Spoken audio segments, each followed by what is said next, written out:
Forget every pirate movie you have ever seen. Hollywood handed Blackbeard a clean, dramatic pistol, a flowing coat, and a flair for the theatrical. The real Edward Teach was something far more terrifying and far more calculated. When he boarded a ship, he came loaded with 6 flintlock pistols strapped across his chest in leather slings, a brass-barreled blunderbuss under his arm, multiple blades on his belt, and a psychological weapon that no Hollywood prop department has ever managed to recreate. Today we are doing a complete weapon-by-weapon breakdown of what he actually carried, how each one worked in real combat, and what the forensic evidence from the wreck of his flagship tells us about the most feared pirate of the Atlantic. No myths, just the truth. Before we get into the weapons, you need to understand the problem every pirate faced in 1718. Every single firearm of the era was a single-shot, muzzle-loading flintlock. You fired once, then you needed 30 seconds minimum to reload, measuring powder, ramming a ball, priming the pan, while someone was trying to put a cutlass through your throat. In the chaos of a boarding action, 30 seconds was an eternity. One misfire, one damp charge, one flint that failed to spark, and your gun was a very expensive stick. Blackbeard understood this better than anyone. His entire weapon strategy was built around one core idea: never run out of shots before the fight was over. Everything he carried flows from that single tactical truth. Weapon number 5. The cutlass and blades. Number 5. The blades. Hollywood focuses on the guns, but every serious student of the golden age of piracy knows that pirates actually preferred edged weapons for one simple reason: they never misfired. Blackbeard carried at least 2 cutlasses and multiple daggers on his person during combat. Contemporary accounts describe his fighting style as aggressive and close in, swinging the cutlass back and forth across his body in a wide, violent arc, a technique specifically designed to terrify opponents and create space on a crowded deck. The cutlass was the workhorse of pirate combat. Shorter and heavier than a naval officer's dress sword, with a thick curved blade and a large brass knuckle guard, it was optimized for exactly one environment: a tight, chaotic deck full of screaming men. You did not fence with a cutlass, you hacked. And in the final battle at Ocracoke Inlet, when Blackbeard came face to face with Lieutenant Robert Maynard, the cutlass is exactly what he used, slashing Maynard's finger before Maynard managed to fire his pistol at close range. The blades were not backup, they were the end game. Weapon number 4. The French flintlock pistols. Of the 6 pistols Blackbeard carried into battle strapped across his chest, at least 3 have been documented as 18th century French Navy flintlocks. These were not decorative pieces. They had barrel lengths of roughly 7 3/8 inches, weighed close to 1.5 pounds each, and were military-grade weapons, the same pattern carried by French naval officers across the Atlantic. The question worth asking is how a pirate operating out of the Caribbean ended up with French Navy sidearms. The answer tells you everything about how pirates actually armed themselves. Blackbeard did not visit a gunsmith. He did not place an order. Every weapon he owned was stripped from a captured ship. Over the course of his career, he took more than 40 vessels. French merchant ships, slave ships, Navy escorts, each one was a floating armory. When Blackbeard boarded a ship and won, he took the weapons. His arsenal was assembled from the defeated. Those French pistols came from someone who no longer had any use for them. Here is what Hollywood never shows you about the flintlock. In dry, controlled conditions, a flintlock pistol was reliable and accurate at close range, but at sea, in the salt air, with spray on the deck, the powder in the priming pan could absorb moisture and fail to ignite. The flint could chip or wear down. Misfires were common enough that no experienced fighter relied on a single shot. Blackbeard's solution was simple: carry 6. Fire them in sequence.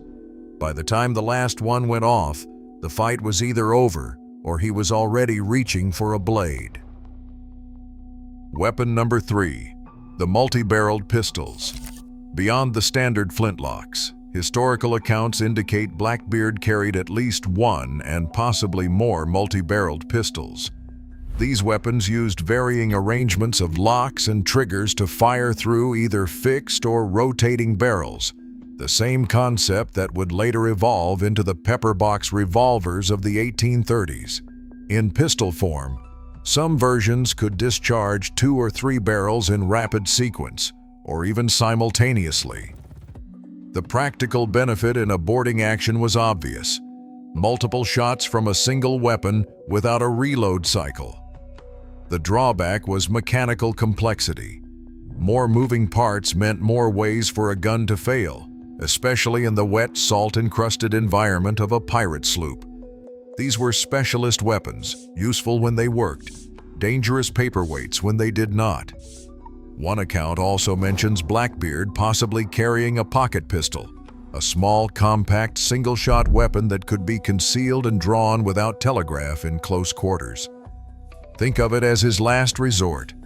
If everything else was empty or broken, the pocket pistol was still live. Weapon number 2. The blunderbuss number 2. The blunderbuss.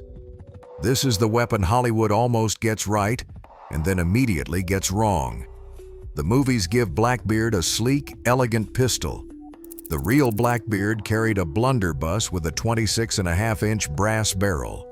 That is not a pistol. That is closer to a sawn-off shotgun. It was heavy, brutally inelegant, and catastrophically effective.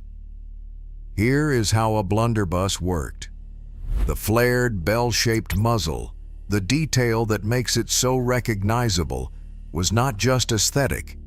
It was designed to make loading faster in the chaos of battle. You poured black powder down the barrel, then stuffed it with whatever was available: lead balls, iron fragments, nails, broken glass, gravel, anything that would fit and fly. When it fired, it did not send one projectile at one target.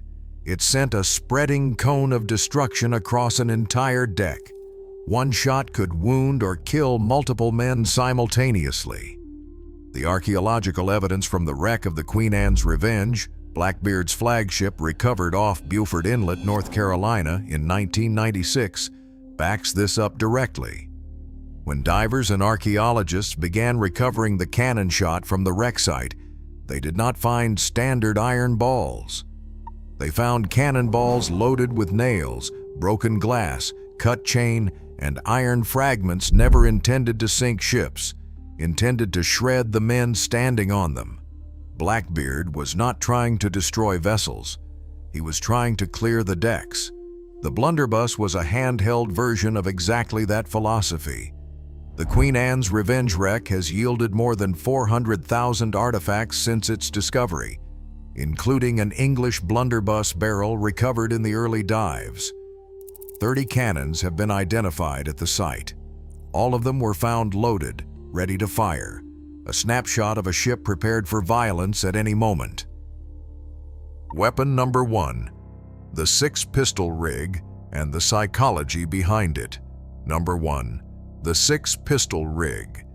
This is the weapon that actually made Blackbeard the most feared pirate on the Atlantic. Not any single firearm. The system. When Blackbeard went into battle, he wore 3 pairs of cocked and primed flintlock pistols in leather slings across his chest. 6 guns, all ready to fire, all accessible instantly. He also reportedly kept additional pistols tucked under a belt at his sides. Contemporary witnesses describe the effect: a man walking toward you visibly bristling with firepower, already cocked, already aimed, with enough shots in reserve to kill multiple men without pausing to reload. Add to that the legendary hemp cord fuses, slow-burning ropes he wove into his thick black beard before battle, lit so that tendrils of smoke curled around his face as he advanced. And you had something that went beyond a threat. You had a vision designed to collapse a man's will before a single shot was fired. This is the detail that separates Blackbeard from every cinematic version of himself. He was not simply dangerous. He was a tactician of fear. His entire armament philosophy, the visible guns, the blunderbuss, the smoke, the knives, was engineered to make his opponent surrender without fighting. When a merchant captain looked over the rail and saw that figure approaching, the rational choice was to throw his hands up. Blackbeard reportedly captured more than 40 ships in his career. Most of them gave up without a real fight. The weapons were loaded, but the display of the weapons was the first shot, and it almost always landed. We know exactly how effective this arsenal was and exactly where it ran out, because we have the body count from Ocracoke Inlet on November 22, 1718. Lieutenant Robert Maynard, acting on orders from Virginia's Governor Spotswood, tracked Blackbeard to a shallow anchorage on the North Carolina coast. He came with 2 sloops, the Jane and the Ranger, and 60 men. Blackbeard had 19. The math should have been simple. It was not. Blackbeard opened with his ship's cannon, killing or wounding a significant portion of Maynard's force before the vessels even came together. When he boarded the Jane, believing most of the crew were dead, Maynard's men surged up from below decks in an ambush. The fight that followed was one of the most documented close-quarters combats of the era. Maynard shot Blackbeard at point-blank range. Blackbeard kept fighting. Multiple sailors slashed at him. He kept fighting. A Scottish Highlander joined the melee and struck him in the neck. He reportedly said, "Well done, lad." The second blow took his head. When the fight was finally over, Maynard counted the damage on Blackbeard's body. 5 pistol shots, 20 sword cuts.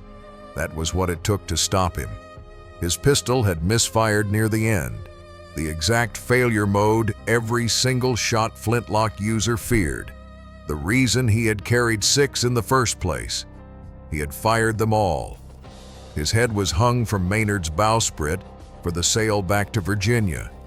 His body went into the inlet, and the legend that Hollywood has been chasing ever since began on that cold November morning in 1718. 5 weapons, 1 tactical system. The real Blackbeard was not a character.